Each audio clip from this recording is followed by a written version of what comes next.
अब हम बात करते हैं फीचर्स के बारे में।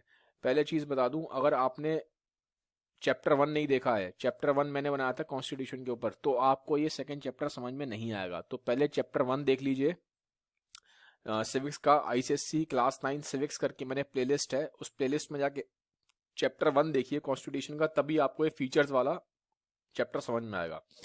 तो पहला फीचर क्या है हमारे कॉन्स्टिट्यूशन का, ये है कि हमारा जो कॉन्स्टिट्यूशन है बहुत ही रिटन रिटन है और लेंदी है। ठीक है, ये हमारा जो कॉन्स्टिट्यूशन है ये हैंड रिटन है, लिखा गया है प्रॉपर। ठीक है, प्रॉपर ये लिखा गया कॉन्स्टिट्यूशन है। जैसे कि एग्जांपल के लिए मैं बोलूं, यूएस यूएस का कॉन्स्टिट्यूशन भी इंडिया की तरह है, लिखा गया कॉन्स्टिट्यूशन है। ठीक है, तो ये हमारा कॉन्स्टिट्यूशन काफी ज्यादा लेंदी है, सोच समझ के प्रॉपर लिख के बनाया गया है। ठीक है, और अगर अनरिटन की बात करूं तो इंग्लैंड है। इंग्लैंड का जो कॉन्स्टिट्यूशन है वो अनरिटन है, लिखा नहीं गया। हमारा कॉन्स्टिट्यूशन यूएस के कॉन्स्टिट्यूशन की तरह है, लिखा गया है। ठीक है, और बहुत लेंदी है, टाइम बहुत लगा है, और 3 साल के आसपास का टाइम पीरियड लगा है, और इसको बहुत ज्यादा लेंदी है, मतलब बहुत वॉल्यूमिनस है, वॉल्यूम बहुत है, बहुत बड़ा है। ठीक है, अब ऐसा क्यों किया गया? क्योंकि देखो, हमारी जो कंट्री है इंडिया बहुत ही बड़ी कंट्री है, कोई छोटी मोटी कंट्री नहीं है, बहुत बड़ी कंट्री है। इसमें बहुत सारी लैंग्वेजेस हैं, कस्टम है, ट्रेडिशन है, अलग अलग टाइप के लोग रहते हैं। नॉर्थ का आदमी अलग है, साउथ का आदमी अलग है, ईस्ट का आदमी अलग है, इंडिया का वेस्ट का आदमी अलग है। सबके अपने अपने अलग अलग रिलीजन है, अपना अपना सबका ट्रेडिशन है, सबके अपने अपने टेस्ट हैं। तो उन सबको ध्यान में रखना था ताकि कोई कॉन्फ्लिक्ट ना हो बाद में, इसीलिए हर एक के सेक्शन को कवर किया गया है, हर एक को ध्यान में रख के बनाया गया है, इसीलिए ये इतना लंबा बना है। फिर इंडिया देखो, बहुत लंबे टाइम तक यहाँ पे इंडिया के ऊपर राज किया ब्रिटिशर्स ने, 200 साल के आसपास हमारे ऊपर राज किया है। तो बहुत हद तक उस टाइम जो कंडीशंस थी जब इंडिया आजाद हुआ 1947 में, तो एकदम से थोड़ा सा ना डिस्टरबेंस हो जाता है। तो जब वो डिस्टरबेंस हो जाता है तो उस केस में कि आगे जाके चीजें डिस्टर्ब ना हो, आगे भी जाके कुछ ऐसा ना हो जाए कि मालूम पड़ा इंग्लैंड जैसा कोई कंट्री आके हम पे रूल करने लग जाए, हम पे राज करने लग जाए, तो हमने बहुत सोच समझ के टाइम लेके बनाया कॉन्स्टिट्यूशन, ताकि दोबारा ऐसा ना हो कि कोई और फॉरेन पावर आके हम पे राज करे। तो इसीलिए टाइम लगा है, इसको बहुत लेंदी किया गया, बहुत डिटेल में एक एक चीज के बारे में बहुत बारीकी से बहुत ढंग से समझाया गया है। ठीक है, फिर इस टाइम पे क्या था कि बहुत सारी अलग अलग वर्ल्ड में अलग अलग टाइप की गवर्नमेंट चल रही थी। कहीं पे कम्युनिज्म था, ठीक है, कहीं पे पार्लियामेंट्री फॉर्म ऑफ गवर्नमेंट थी, कहीं पे रिपब्लिक था। रिपब्लिक जैसे इंग्लैंड में, इंग्लैंड में रिपब्लिक का मतलब होता है राजा या रानी का राज होता है। ठीक है, कम्युनिज्म में क्या होता है कि सब रशिया में सबसे पहले कम्युनिज्म आया था। कम्युनिज्म में क्या था, रिवोल्ट हो गया था कि सब बराबर है, एकदम सब कुछ बराबर है। ठीक है, तो ये होता है कम्युनिज्म। और फिर एक होता है पार्लियामेंट्री फॉर्म ऑफ गवर्नमेंट, जहां पे पार्लियामेंट होती है। तो इंडिया में mainly parliamentary form of government है। तो हमने सारी तरह के गवर्नमेंट को पढ़ा, अलग अलग कंट्रीज के, इंग्लैंड में क्या चल रहा है, रशिया में क्या चल रहा है, यूएस में कौन सी गवर्नमेंट है, फिर सबका हमने एक सिंथेसिस बनाया। मतलब थोड़ा थोड़ा हमने सबसे ले लिया, इसका ले लिया थोड़ा, उसका ले लिया थोड़ा, उसका, जो मैंने बोला था ना, जो बेस्ट है दुनिया में वो हमने लिया है, बाकी हमने छोड़ दिया। जो हमें लगा कि हमारी कंट्री के हिसाब से जो बेस्ट हो सकता है, हमने अलग अलग जगह से लेके अपने कॉन्स्टिट्यूशन में डाल दिया। ठीक है, फिर हमारे उसमें इंडिया में जो गवर्नमेंट चलती है वो 3 तरीके से है। ठीक है, मैं आपको बताता हूँ, जो पूरा ऑर्गेनाइजेशन है वो 3 तरीके से है। पहला है लेजिस्लेचर, दूसरा है एग्जीक्यूटिव, ये क्लास 10th में आपका बहुत डिटेल में है इन चीजों के बारे में। तीसरा है जुडिशरी, थोड़ा सा मैं आपको हल्का सा बता देता हूं। लेजिस्लेचर क्या होता है, जो लॉ बनाता है कि ये वाला लॉ होना चाहिए, जैसे कि 18 साल के ऊपर ही आप वोट दे सकते हो, तो ये एक लॉ है। तो ये कौन बनाता है, लेजिस्लेचर। लेजिस्लेचर कौन होता है, लेजिस्लेचर हमारी पार्लियामेंट है। लेजिस्लेचर कौन है, हमारी पार्लियामेंट। एग्जीक्यूटिव, एग्जीक्यूटिव कौन होते हैं, मिनिस्टर्स। ये देखते हैं कि जो लॉ बना है वो ठीक से फॉलो हो रहा है कि नहीं हो रहा। लॉ तो बना दिया पार्लियामेंट ने, लेजिस्लेचर पार्लियामेंट है, लॉ बन गया। अब ये भी तो है कि उस लॉ को एग्जीक्यूट भी तो करवाना है, उस लॉ को एक्शन में भी तो कन्वर्ट करना है, और देखना है कि वो लॉ ठीक से फॉलो हो रहा है कि नहीं हो रहा। ठीक है, तो ये एग्जीक्यूटिव काम होता है मिनिस्टर्स का। जुडिशरी क्या है, court, supreme court, high court, district court, ये तो कोर्ट वाला काम है। ये है जुडिशरी का, कि अगर आप किसी ने कोई लॉ ब्रेक करता है तो उसको क्या सजा होनी है, ये सब काम कौन देखता है, कोर्ट।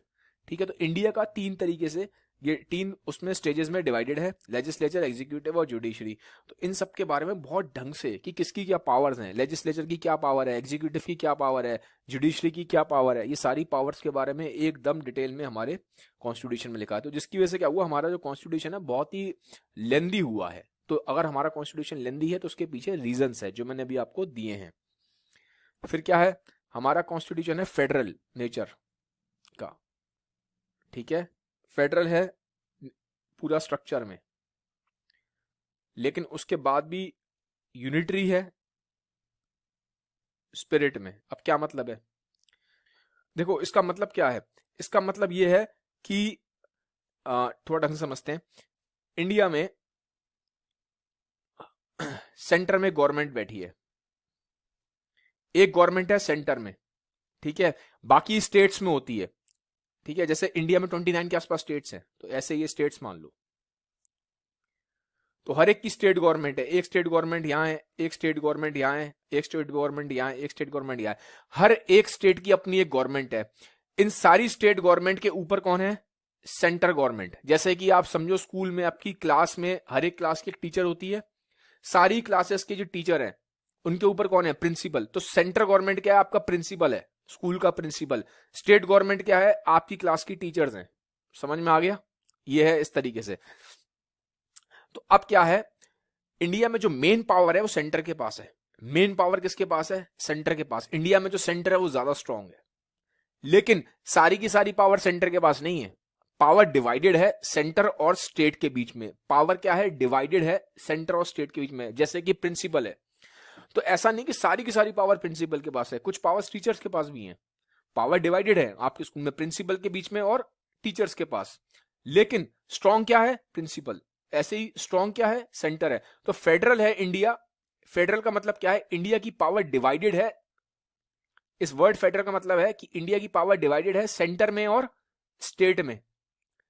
सेंटर गवर्नमेंट और स्टेट गवर्नमेंट के बीच में इंडिया की पावर डिवाइडेड है, लेकिन स्ट्रांग कौन है ज्यादा, सेंटर गवर्नमेंट।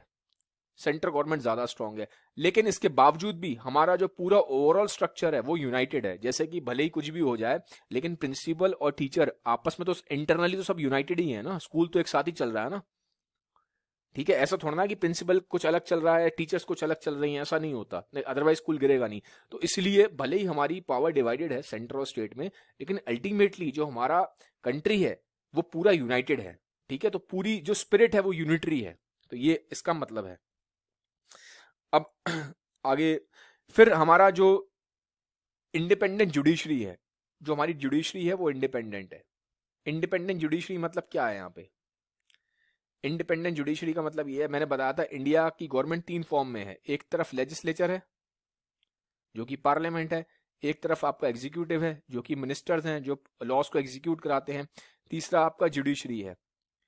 तो जो जुडिशरी है वो इन दोनों से क्या है, इंडिपेंडेंट है। ये दोनों लेजिस्लेचर और एग्जीक्यूटिव से जुडिशरी को कोई मतलब नहीं है, ठीक है।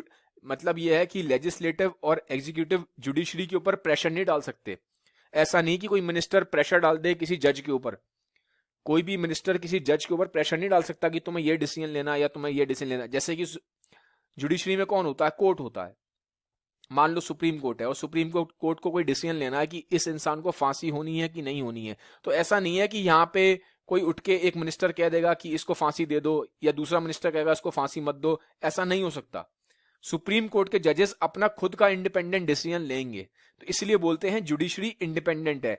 आप यहाँ पे जो बैठे हुए एग्जीक्यूटिव और लेजिस्लेचर, यहाँ पे जो मिनिस्टर्स होते हैं, यहाँ मिनिस्टर्स हैं, ठीक है, इस लेवल पे यहाँ जो मिनिस्टर्स बैठे हुए हैं, यहाँ जो मिनिस्टर्स बैठे हैं वो यहाँ के जजेस को, जुडिशरी में जजेस बैठते हैं, तो मिनिस्टर जज को इन्फ्लुएंस नहीं कर सकता कि आपको ऐसा करना है, आपको ऐसा करना है। जुडिशरी का, जज का अपना अपना वो है, वो उसकी अपनी पावर है, वो अपने हिसाब से डिसाइड करेगा, आपके किसी या मिनिस्टर के कहने पर नहीं चलेगा वो। तो इसका मतलब है जुडिशरी इंडिपेंडेंट है लेजिस्लेटिव और एग्जीक्यूटिव से, ठीक है। तो फिर ये मतलब है। फिर इंडिया में 3 तरह की लिस्ट होती हैं, यूनियन लिस्ट, स्टेट लिस्ट और कॉन्करेंट लिस्ट। अब इसका मतलब क्या है, इसका मतलब है कि मतलब लॉ बनना है, कोई कानून बनना है, लॉ बनना है। तो कुछ एरियाज ऐसे हैं जिन पे लॉ सिर्फ यूनियन का मतलब होता है सेंटर, सेंटर गवर्नमेंट, ठीक है। यूनियन का मतलब, यूनियन जब भी वर्ड यूज होगा सिविक्स में तो यूनियन का मतलब सेंटर गवर्नमेंट है।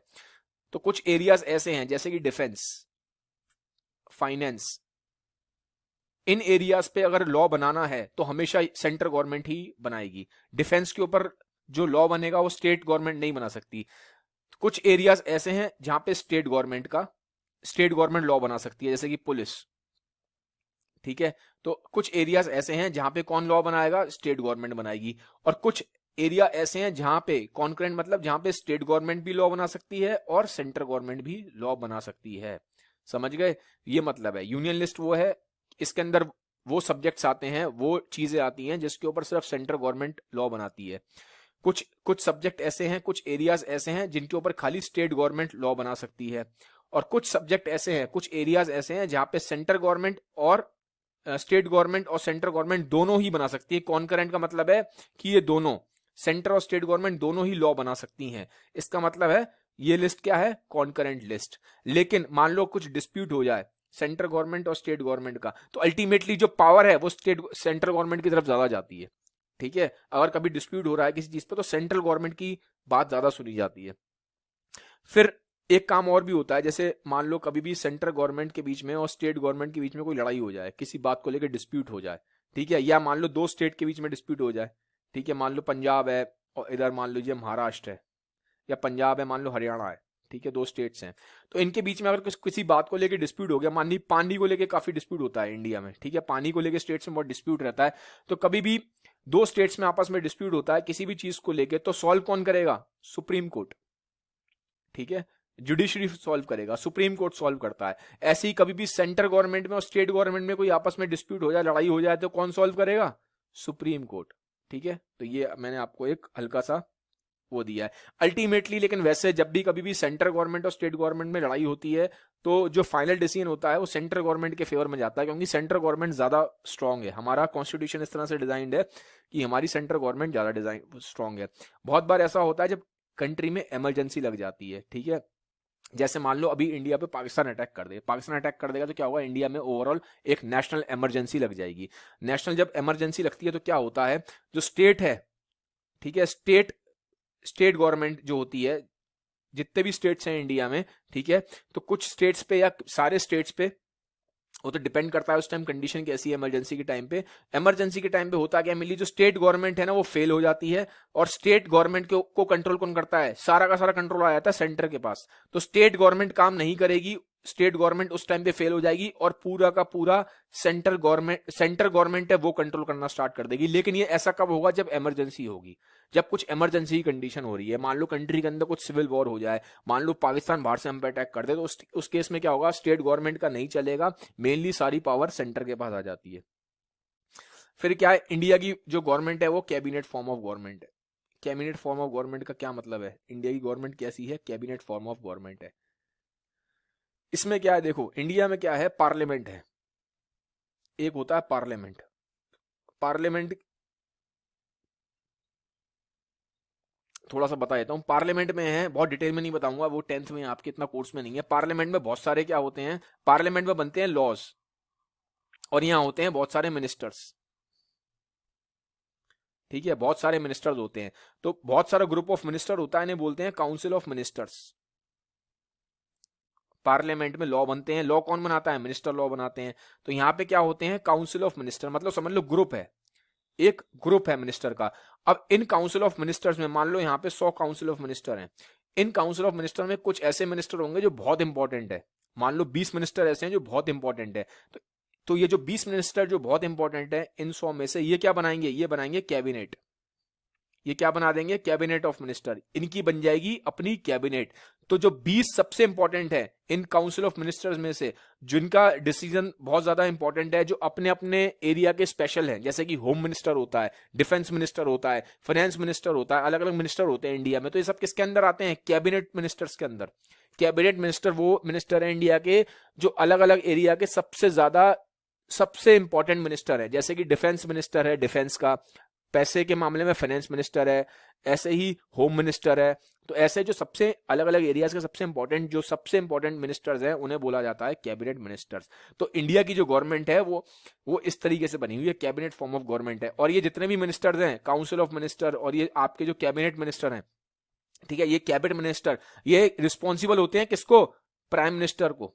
इन सबका हेड कौन होता है? काउंसिल ऑफ मिनिस्टर, कैबिनेट, इन सबका हेड होता है प्राइम मिनिस्टर। तो मेन पावर इंडिया में किसके पास है? प्राइम मिनिस्टर के पास। तो इंडिया में अगर मैं आपसे बात करूं तो इंडिया में जो मेन पावर्स हैं वो मेन पावर्स इंडिया में प्राइम मिनिस्टर के पास है। इंडिया में जो प्रेसिडेंट है वो सिर्फ नाम के लिए है, नॉमिनल सेक के लिए है। नॉमिनल मतलब सिर्फ नेम सेक के लिए है।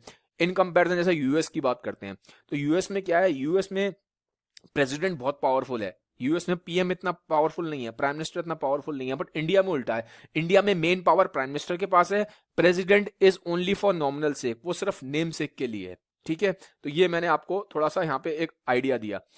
अब ये फिर एक चीज है, जो कैबिनेट मिनिस्टर हैं और जो काउंसिल ऑफ मिनिस्टर हैं इंडिया में, ये जितने भी काउंसिल ऑफ मिनिस्टर और कैबिनेट मिनिस्टर हैं ये रिस्पॉन्सिबल होते हैं किसको?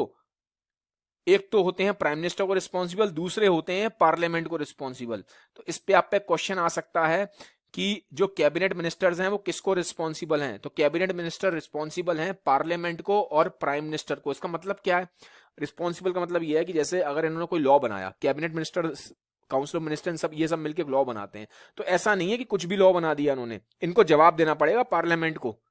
ठीक है, पार्लियामेंट में और भी बहुत सारे मिनिस्टर हैं, पार्लियामेंट में मान लो बैठे हैं 350 मिनिस्टर। ठीक है, तो ये जो बाकी मिनिस्टर हैं ये सवाल पूछेंगे कैबिनेट वालों से कि तुमने लॉ बनाया, कैसे बनाया, किस बेसिस पे बनाया। तो कैबिनेट मिनिस्टर्स जो हैं रिस्पॉन्सिबल हैं पार्लियामेंट को और प्राइम मिनिस्टर को। तो ये मतलब है इस चीज का। ठीक है, फिर इंडिया एक सेकुलर स्टेट है। इंडिया कैसा स्टेट है? इंडिया की अगर मैं आपसे बात करूं तो India is a secular India जैसे कि सेकुलर स्टेट है, मैंने पहले ही बताया। सेकुलर का मतलब ही क्या होता है? सेकुलर का मतलब है यहाँ पे हर बंदा अपना रिलीजन को फॉलो कर सकता है, कोई आप डिस्क्रिमिनेशन नहीं कर सकते किसी की भी इंसान के ऊपर कि वो कौन सा रिलीजन फॉलो कर रहा है। फिर इंडिया का एक वेलफेयर स्टेट है। इंडिया एक वेलफेयर स्टेट है, इसका क्या मतलब है? ठीक है, इसका मतलब ये है कि इंडिया में ये देखा गया है कि हर एक जो लेवल का इंसान है, चाहे वो रिच हो चाहे पुअर हो, सबका ध्यान रखा जाए, सबका विकास हो, सब आगे बढ़े। फिर इंडिया में एक चीज है जिसको हम बोलते हैं डीपीएसपी। इसका क्या मतलब है? इसका मतलब है डायरेक्टिव, ये थोड़ा इंपॉर्टेंट चीज है, इसको समझ लीजिए ध्यान से। Directive principle of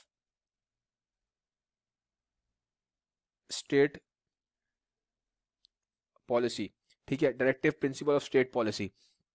directive principle of state policy में क्या होता है?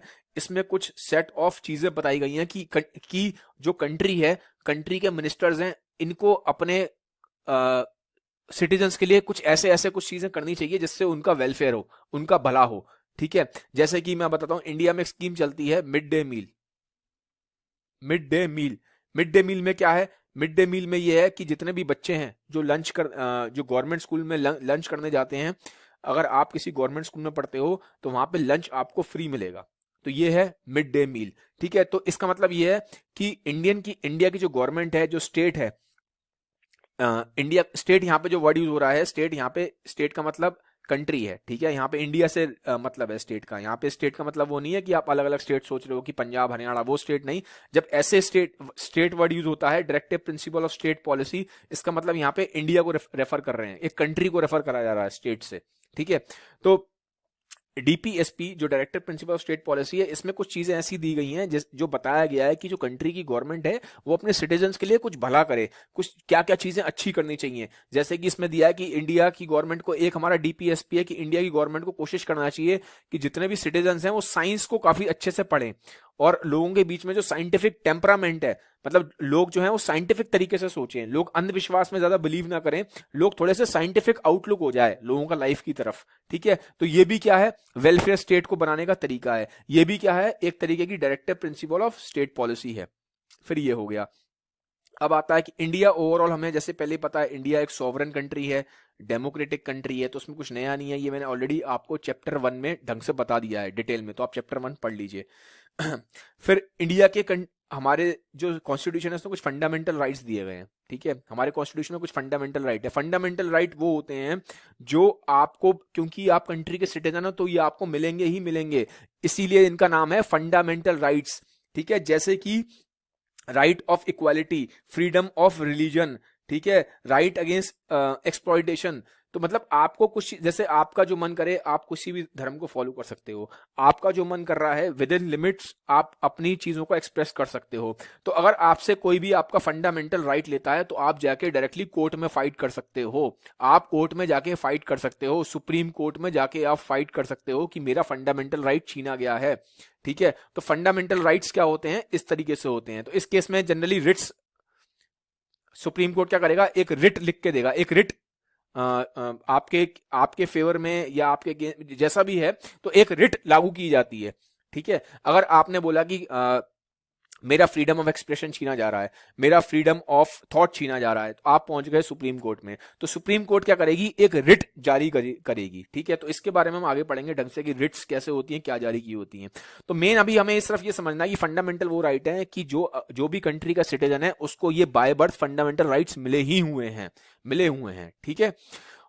और एक चीज और है, जो डीपीएसपी है, directive principle of state policy है, ये अगर आपसे छीन लिया जाते हैं तो आप कोर्ट ऑफ लॉ में जाके फाइट नहीं कर सकते, इस चीज का ध्यान रखना, ठीक है। फंडामेंटल राइट्स अगर आपके कोई छीनता है तो आप कोर्ट ऑफ लॉ में जाके फाइट कर सकते हो, लेकिन अगर जो directive principle of state policy वाली जो चीजें हैं, ठीक है, ये अगर आपको नहीं मिलती तो आप जाके कोर्ट ऑफ लॉ में जाके फाइट नहीं कर सकते। ये थोड़ा सा एक इंपॉर्टेंट डिस्टिंक्शन है फंडामेंटल राइट में और डीपीएसपी में। फिर उसके बाद आता है इंडिपेंडेंट जुडिशरी। इंडिया की जो जुडिशरी है वो क्या है, इंडिपेंडेंट है। इसके बारे में मैंने आपको अच्छे से पहले डिटेल में बता दिया है कि हमारा जो लेजिस्लेचर है और हमारा जो एग्जीक्यूटिव है, तीन तरह की गवर्नमेंट बॉडी है, लेजिस्लेटिव, एग्जीक्यूटिव और जुडिशरी। तो जुडिशरी जो है उसके काम में लेजिस्लेटिव और एग्जीक्यूटिव क्या हो सकते हैं, दखल अंदाजी नहीं कर सकते, इंटरफेयर नहीं कर सकते। हमारा अपना जुडिशरी जो है हमारी इंडिपेंडेंट है, सेपरेटली पावरफुल है, ठीक है। फिर एक इंडिया में है universal adult franchise. Universal adult franchise India का मतलब क्या है कि अगर आप 18 साल के ऊपर हैं तो आप जिसको मन में आए, जिसको चाहे आप वोट दे सकते हैं, आपका जिसको मन करे आप उसको वोट दे सकते हैं। और इंडिया में क्या है, इंडिया में जॉइंट इलेक्टोरेट है। जॉइंट इलेक्टोरेट का मतलब क्या है कि यहाँ पे ऐसा नहीं है कि जैसे कि मान लीजिए आपके एक हिंदू कैंडिडेट है, एक मुस्लिम कैंडिडेट है, ठीक है, और मान लीजिए एक सिख कैंडिडेट है, ये तीन कैंडिडेट खड़े हुए हैं इलेक्शन में। तो ऐसा नहीं है कि हिंदू को वोट खाली हिंदू देगा, मुस्लिम को वोट खाली मुस्लिम देगा और सिख को वोट खाली सिख देगा, ऐसा नहीं है। हिंदू मुस्लिम को ही वोट दे सकता है, हिंदू सिख को ही वोट दे सकता है, मुस्लिम हिंदू को ही वोट दे सकता है और मुस्लिम सिख को ही वोट दे सकता है, ठीक है। तो ऐसा नहीं है, आप चाहो तो किसी को भी वोट दे सकते हो, ठीक है। तो ज्वाइंट इलेक्टोरेट का मतलब ही यही है। ये इसलिए रखा गया है ताकि हमारा कंट्री यूनाइटेड रहे, कोई डिवीजन ना आए रिलीजन के बेसिस पे, क्योंकि अंग्रेजों ने पहले ये किया था। अंग्रेजों ने एक टाइम पे ऐसा किया था, अगर हिंदू कैंडिडेट है तो हिंदू को खाली हिंदू वोट देगा, मुस्लिम को खाली मुस्लिम वोट देगा। इससे क्या होता है, डिवीजन बढ़ता है। तो इन सब चीजों का ध्यान रखा गया है कि ताकि हमारा जो कंट्री है यूनाइटेड रहे, ठीक है। किसी भी तरीके से हमारे कंट्री में कोई भी डिवीजन या भेदभाव नहीं होना चाहिए। हमारे जो मेन कॉन्स्टिट्यूशन की स्पिरिट ये है कि हमारा कंट्री यूनाइटेड रहे, यूनिटी इन डाइवर्सिटी। फिर आता है सिंगल सिटीजनशिप।